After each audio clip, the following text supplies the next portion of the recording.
반갑습니다. 김영무의 공자편읽기 9번째 시간입니다. 오늘 이 시간에는 지난 시간에 거론된 공자의 이상적 인간형인 군자와 대비되는 소인에 관한 개념 정리를 해보겠습니다. 공자는 군자와 대비되는 인간형으로 소인을 설정했다고 볼 수 있겠습니다. 군자가 바람직한 인간형이라면 소인은 인간적 가치가 별로 없고 사회에 불필요한 인물이거나 쓸모있게 다듬어지지 못한 인간형이라 말할 수가 있겠죠. 소인과 군자의 판단 기준은 우선 득행에서 찾아볼 수가 있고, 소인한테서는 인격적 기대치를 발견할 수도 없다고 봤습니다. 군자는 오를 의에 밝고 소인은 이로울 이를 밝힌다. 2인 18. 되새겨보자면 오를 의는 간단히 이성적 요구에 부응해서 마땅히 그래야 한다는 일반적 의미의 도덕 원칙이나 규범 등이라 볼 수 있겠습니다. 군자는 행위의 결과는 불문에 붙인 채 오를 의는 무조건적 도덕 명령으로 사용하려 들었습니다. 육아에서 말하는 이로울 이는 현실적 이익이나 바람직한 효과의 나타남 내지 감성적 욕구의 만족 등으로 풀이되었습니다. 쉽게 말하자면 무엇보다 인적 도야를 우선시하는 육아에서 규정하는 이로울 이란 욕망의 성취라 볼 수 있겠습니다. 따라서 무슨 일에 있어서나 군자는 오를 의를 먼저 생각하고 따지는 데 반해 소인은 무슨 일 앞에서나 사리 사욕만 챙기려 든다는 뜻이 됩니다. 군자가 도덕적인 무장이 되어 있는 인간임에 반해 소인은 비도덕적 인간이라는 뜻이 되기도 하고, 군자가 극기의 인간임에 반해 소인은 오욕칠정에 몸을 맡긴 인간형이라 볼 수도 있겠습니다. 군자는 화합은 하되 부하 내동은 하지 않고, 소인은 부하 내동은 잘 하되 화합할 줄은 모른다. 자료 23. 육아사상에서 거론되는 활화, 즉 화합의 개념은 대단히 높은 가치관으로 자리매김되어 있다는 사실을 거듭 되새겼는데, 화의 개념에서 공자가 뜻하는 바는 다름 아닌 조화로운 질서의 유지가 되는 것입니다. 그런데 조화로운 질서를 깨트리는 무리는 언제나 부하내동에 능한 소인배들이라는 뜻도 되고요. 군자가 오를 의를 앞세운다는 뜻은 인격적 수약이 되어 있다는 뜻이고, 군자가 화합을 안다는 것은 올바른 사회성을 지졌다는 뜻도 됩니다.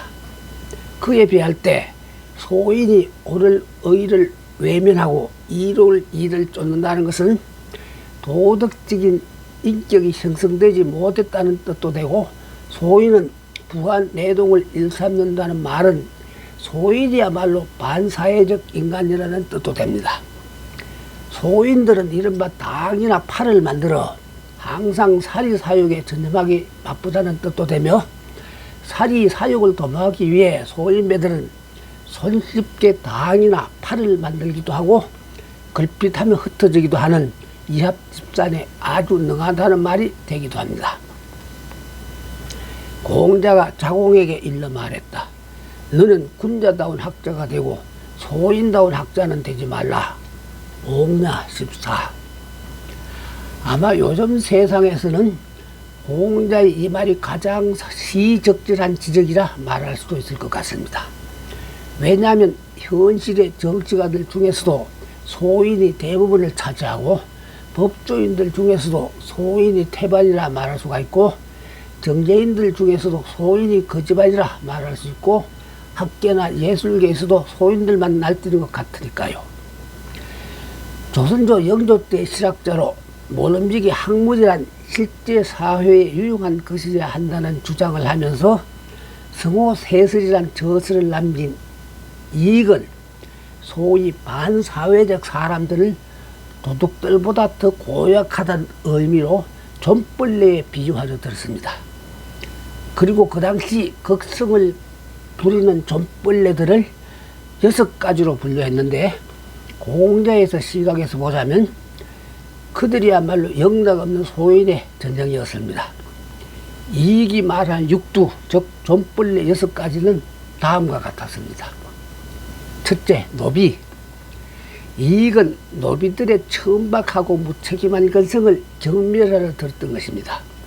물론 실제의 노비들뿐만 아니라 노비적 근성을 지니고 살아가는 사람들을 싸잡아 비난하는 말이 되겠습니다. 노비들의 천박함이란 인격적인 면에서도 할 수 있는 말이 될 테고, 무책임이란 그들의 사회성을 두고도 할 수 있는 말이 되었습니다. 둘째, 과거를 일삼는 선비무리. 이익은 과거 제도의 폐달 극렬한 의조로 비판하면서 벼슬 짜리나 탐하려는 선비들 또한 영락하는 벌레들로 보았습니다. 실제로 젊은 시절에 과거 시험 준비만 하다가 끝내 급제를 못한 선비들은 한평생 동안 빈둥거리며 밥그릇이나 축내는 좀벌레와 다를바없는 존재들이었습니다. 셋째, 별렬. 별렬이란 조상이나 일가 친척 중에서 공적이 있는 누구를 자랑하고 다니며 그 덕에 벼슬자리나 얻어보겠다는 무리들을 일러하는 말이 되는데, 이를테면 어존 인간들을 말하는 뜻이 되겠습니다. 넷째, 지교를 팔아먹는 자들. 이익은 방술, 즉 기흉을 점치거나 불로장생을 추구하는 학문 따위를 믿으러 들지 않았고, 광대나 무당의 무리들도 멀리 해야 할 존재들로 여겼습니다.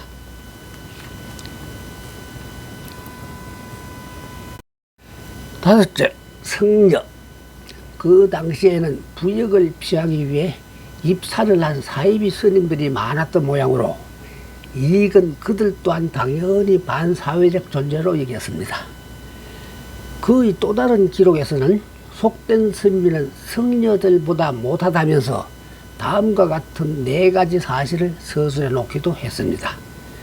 이를테면 성녀들은 스승을 높이고 도를 믿으며 살아갈 줄 아는데, 속된 선비는 스승에 대한 존경심도 모르고 도에 대한 경외심도 모르고, 성녀들은 마음을 안일하게 가질 줄 아는데 속된 선비는 부귀공명에 눈이 멀어 언제나 마음을 조이고, 성녀들은 식욕과 색욕을 끊었으니 탐욕이 사라졌는데 속된 선비들은 호의호식과 지방놀이에만 연연하고, 성녀들은 만물에 자비심을 베풀 줄 아는데 속된 선비는 자신의 입신 출세만을 꿈꾼다고 했던 것입니다.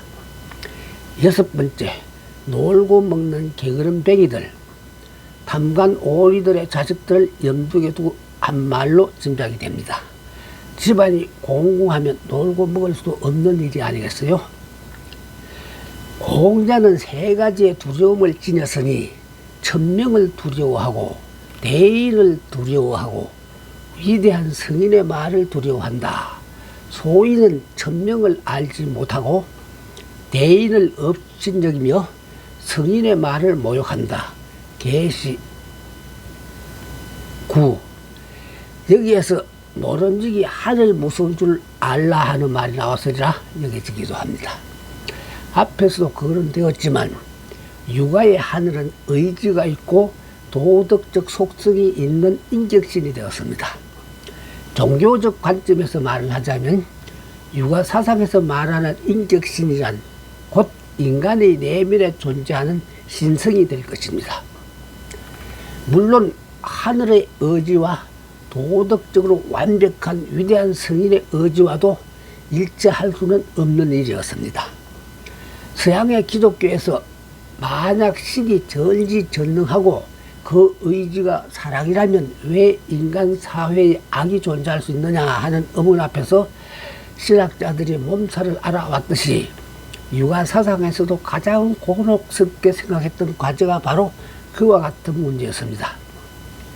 이를테면 불과 31살 나이로 수제자 아니가 죽음을 맞이하자 공자는 하늘이 나를 죽이는구나, 나를 죽이는구나 하며 통곡을 했었습니다. 공자는 심지어 친아들 이조차 먼저 저승으로 보내야만 했습니다.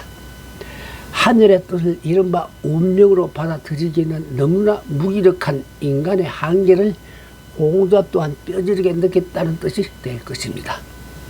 그래서 논어에 이런 말이 수록되었는지도 모를 일입니다.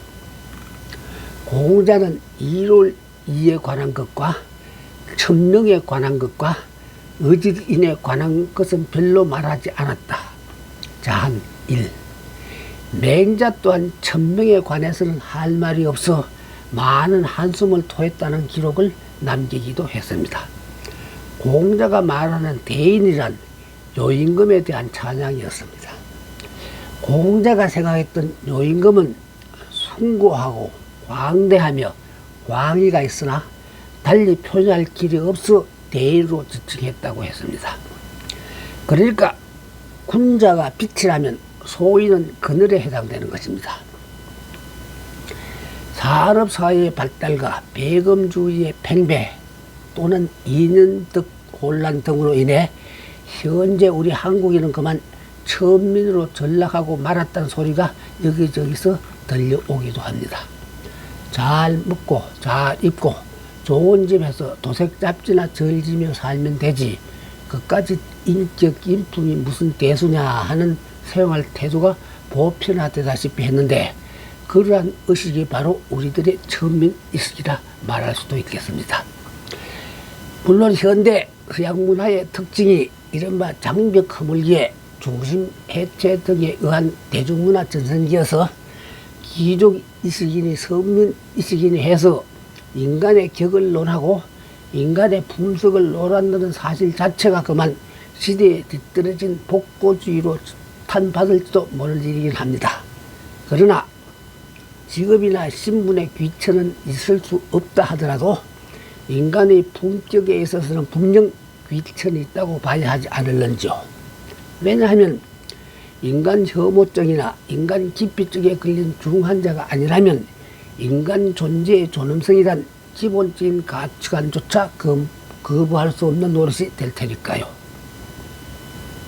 봉건 시대가 아닌 지금과 같은 사회 조직 내에서는 의식이 제 아무리 철해도 정치적 능력만 있다면 대통령이 될 수도 있고 대법관도 될 수 있을 뿐만 아니라 고위 간직에 오를 수도 있게 되었습니다. 그리고 사업 수완에 따라 누구나 대재벌의 총수가 될 수도 있고요. 그런데 그 직위나 입장 여하간에 천박한 의식의 소유자들은 결국 사회의 존불내 역할만 하지 사회 발전에 큰 도움을 주는 생각을 해내지 못한다는데 문제가 있는 것입니다. 공자도 일찍이 군자는 덕을 생각하는데 소인은 땅을 생각하며 군자는 형벌을 생각하는데 소인은 특혜나 생각한다. 2인 13 하고 말했습니다. 생리적으로 천박한 의식을 지닌 자들은 소인의 범주를 벗어나지 못해 늘 자기 이속만 생각하기 때문입니다.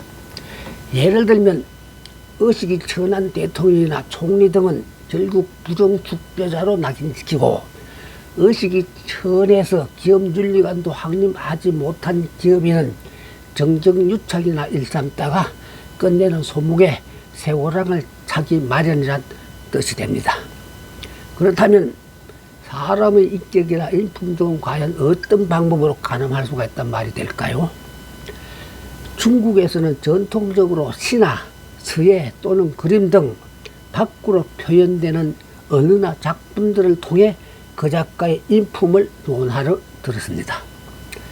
그들에게 있어 말이란 마음의 소리가 되고 글씨나 그림 등은 마음의 표현이어서 밖으로 드러난 소리와 그림이란 외형을 통해 군자와 소인을 충분히 구분할 수가 있다고 보았습니다. 그래서 인품과 시, 서예, 그림 등은 동격이란 말이 나왔던 것입니다.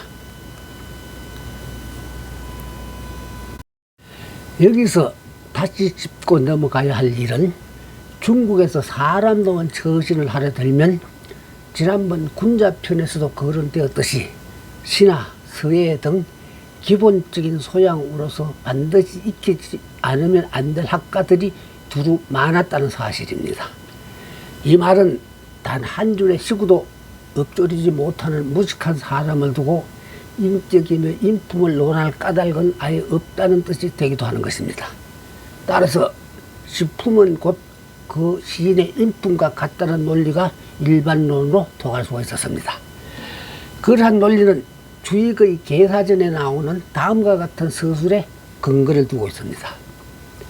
반역하려는 사람은 그 은사가 분수에 넘치고 마음에 의혹이 있는 사람은 그 은사가 지루하며 훌륭한 사람은 그 은사가 적고 조급한 사람은 그 은사가 많으며 착한 사람을 무고하는 사람은 그 은사에 무리가 많고 지켜야 할 분수를 잃은 사람은 그 은사가 비굴하다. 작품 속에는 반드시 그 작가의 도덕적 인품과 그의 사상이 그대로 드러난다는 주장을 한 사람은 부지기수인데 여기서는 청나라 때의 학자 섭습에 져서 기후문지 근 8회 남유 집수에서 해당 부분을 발췌해 보기로 하겠습니다.